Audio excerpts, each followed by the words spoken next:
Hi guys, it's Jess here with Viola, and Viola is ready to be cast. She just needs one more coat of primer, I think, and then she'll be ready to send off to the casting company. So this video I'm recording the weekend before her pre-order will start. Her pre-order is going to start on July 17th, 2017. At 8 p.m. Eastern. So you can check out all the information below. I'll put in the description. But with this video, I just kind of wanted to give a little bit of an update of what's happening and hopefully finish up this Making Viola series. I'm sorry it's been so long since my last video. I've just been working really hard trying to finish her and kind of avoiding taking videos and editing videos just because it still takes me so long to do. So, but I know that a lot of you guys just know me from YouTube and don't have other social networking accounts and can't follow me on Instagram or anything like that. So I really wanted to get a video out as soon as possible on YouTube, and hopefully now that I'm not trying to finish her, I'll have more time to make the videos that I want about just general modifications and the things that I'm doing with my regular doll collection, because I'm really excited about a lot of the stuff that I'm doing in that too. So hopefully those videos will be up soon, and hopefully I can start more of a schedule of posting on YouTube. But for now, I wanted to just kind of show off Viola in her finished form. I wanted to put a link up to my website. I made a website for Viola. That's where the pre-order will be happening. And just wanted to give people an idea of how she moves, what the range of her movements is and how she kind of feels to move around, because a lot of times you can't really get that from photos alone, and I know videos aren't that much better, but at least you can kind of see her in motion. When I was sculpting her,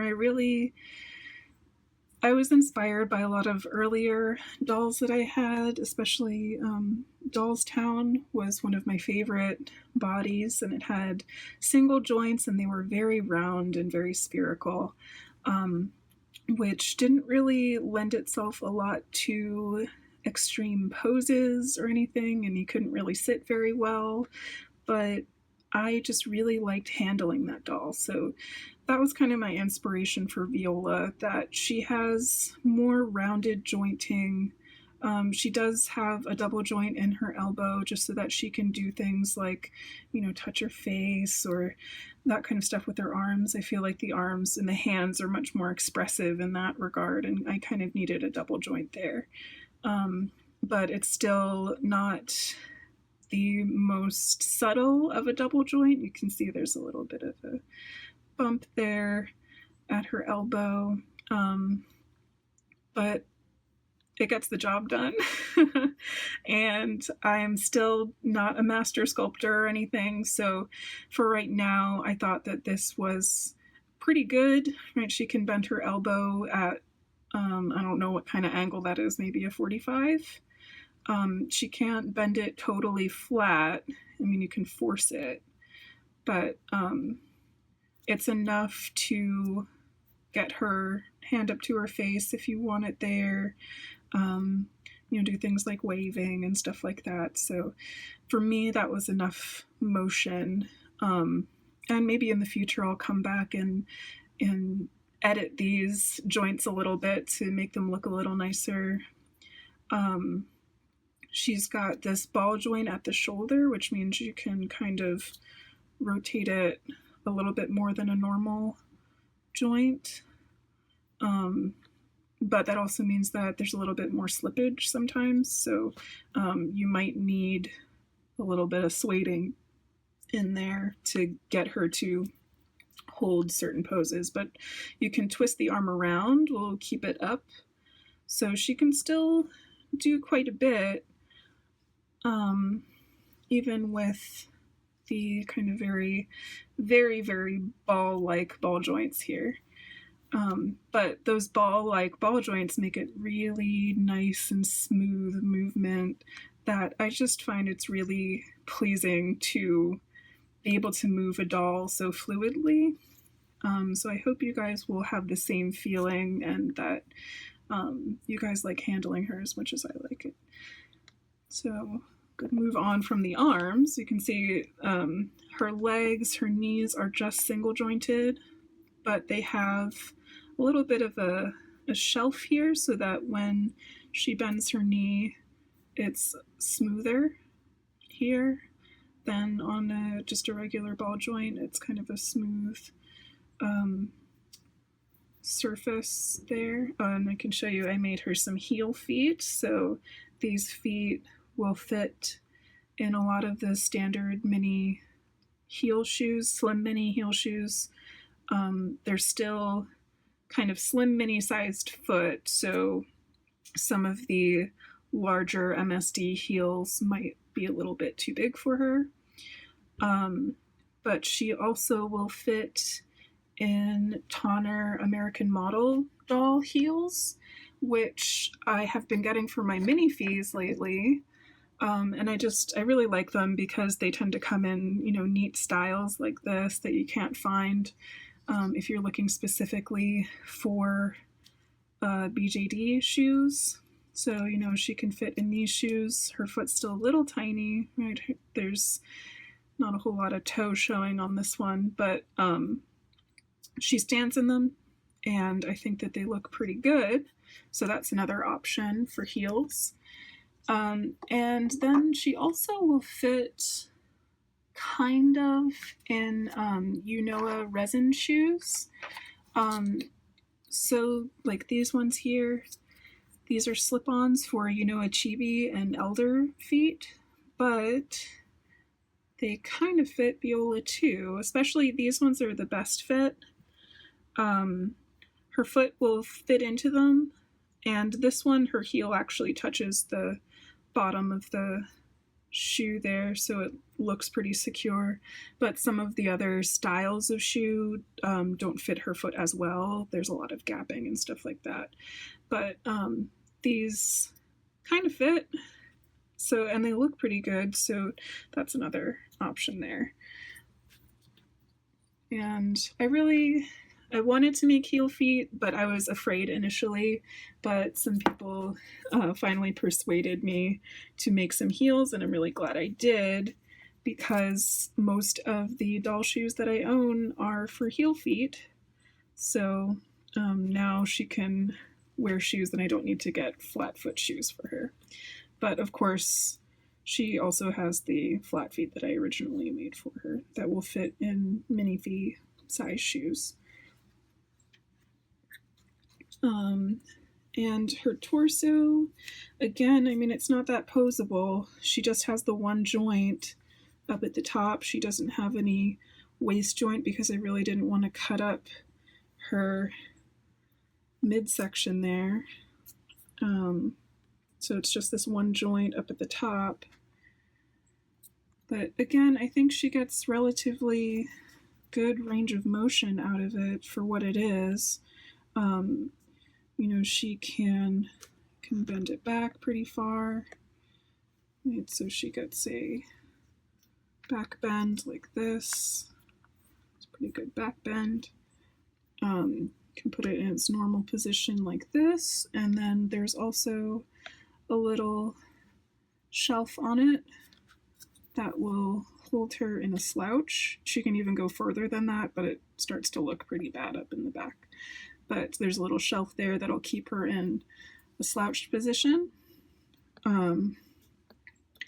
which gives it a little bit more natural look when she's sitting or if you have a character that slouches a lot, then that's an option too.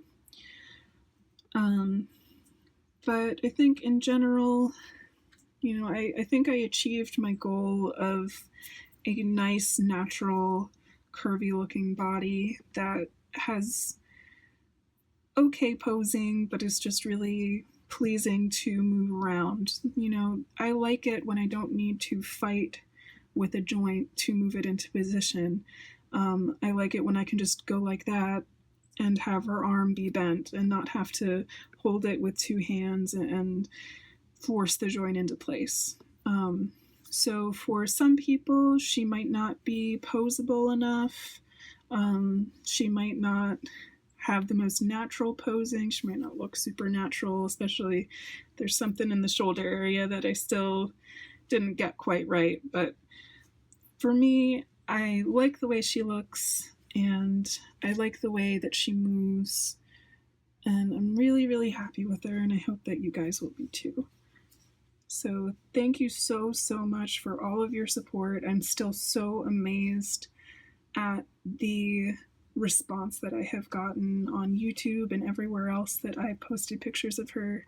I'm still so amazed that everyone is so supportive and happy and just excited about Viola, and I'm really, really looking forward to seeing pictures of what people do with her and just seeing more curvy dolls out there, because I think that there really aren't any curvy dolls. I mean, there might be a few, but I just want there to be more. I think that it's something that is kind of lacking right now, and I'm just really happy that other people feel the same way and like Viola for that reason. I'm hoping in the future to make different faceplates for her. People have asked about different bust sizes, and I'm definitely thinking about making more, an in-between one maybe between this and the very small bust. Definitely a medium-sized one would be nice to have, and releasing her in more skin colors and making different faceplates, like I said, maybe something a little less innocent looking and more sultry maybe, I don't know. So these are all things that I'd really like to do in the future, and make different dolls too. So it's all really thanks to your support and your encouragement, and I'm just so thankful for all of the comments and subscriptions and follows on my Instagram, and just everyone is being so nice, and it's still kind of just amazing to me, and still kind of can't believe it. But I just wanted to say thank you once again to everyone who has commented on her and liked her, and just thank you. Kind of speechless. It really, I wouldn't be able to do it without your help, and even if you don't think you did much, you really did. I didn't have any confidence going into this, and people have just been so supportive, and it's really made me think that I can actually do it, and I'm so happy with the product that I made, and I hope that you guys will be too. I hope you can get in on the pre-order if you want to buy one. I'm hoping to do more pre-orders in the future if you can't get in on this one. And hopefully one day there will be many, many curvy dolls out there, and it won't be such a weird thing to want a plus size doll. We can always hope. So check out the info below in the description. There's links to my website and all my different social media. Can check those out. My website also Well, I'll put a link in for my mailing list too. I'm doing an email mailing list for people who can't follow me on Instagram or Twitter or anything like that, so that they can get updates too right in your email. And just check it out. I worked really hard on the website, so I hope that you guys find it useful. I hope you find it easy to use. So I'd really appreciate any feedback you have on that. Yeah, so check it out. Thanks again for all of the comments and views and everything I got on the last video. And I hope that this one is helpful for you too. So thanks guys, and I'll see you in the next video. Bye.